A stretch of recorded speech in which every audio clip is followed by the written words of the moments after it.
మన ఇల్లు మన లోకేష్ పేరుతో ఆయన సొంత నియోజకవర్గం మంగళగిరి మంత్రి లోకేష్ ఇళ్ల పట్టాలు పంపిణీ చేశారు.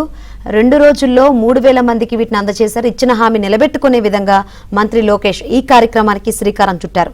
బడ్జెట్ కొరత ఉన్నప్పటికీ మంగళగిరిలో అభివృద్ధి కొనసాగిస్తున్నామని, దేశం మొత్తం నిడమర్రు స్కూల్ గురించి మాట్లాడుతున్నారని లోకేష్ తెలిపారు.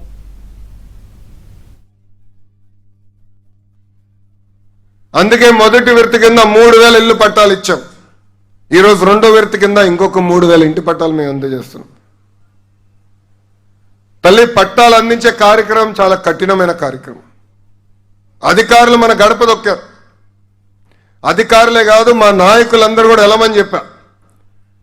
ఎందుకంటే మీకు కొన్ని అపోహాలు ఉంటాయి. కొలతలు ఎందుకు వేస్తున్నారు, దీనివల్ల ఏమవుతుందని ఒక భయం కూడా ఉండొచ్చు. ఆ భయం పోగొట్టాలని వేదికమైన ఉన్న నాయకులందరినీ అధికారులతో అనుసంధానమై మీ దగ్గరికి రమ్మన. ఒక్కసారి గుండె మీద చేసుకుని ఆలోచించమని కోరుతున్నామ్మా. మీ దగ్గర ఒక కాఫీ తాగలేదు, కనీసం ఒక గ్లాస్ నీళ్ళు కూడా మా నాయకులు తీసుకోలేదు.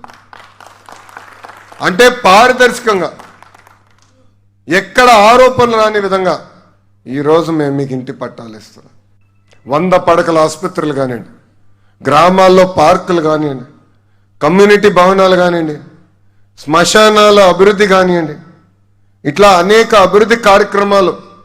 అంటే రాష్ట్రానికి బడ్జెట్ కొరత ఉన్నా కూడా నాకున్న మిత్రులు, అనేక కంపెనీలు తెలిసిన వారు ఉంటే వాళ్ళకున్న సిఎస్ఆర్ నిధుల ద్వారా ఈరోజు మంగళగిరి నియోజకవర్గాన్ని మేము అభివృద్ధి చేస్తున్నాం. మనందరం చూసాం. ఈరోజు కేవలం ఆంధ్ర రాష్ట్రమే కాదు, భారతదేశం మొత్తం ఒక నిడమర్ స్కూల్ గురించి మాట్లాడుతున్నారు. ఎవరు ఊహించలేదు ఒక ప్రభుత్వ పాఠశాల అంత అద్భుతంగా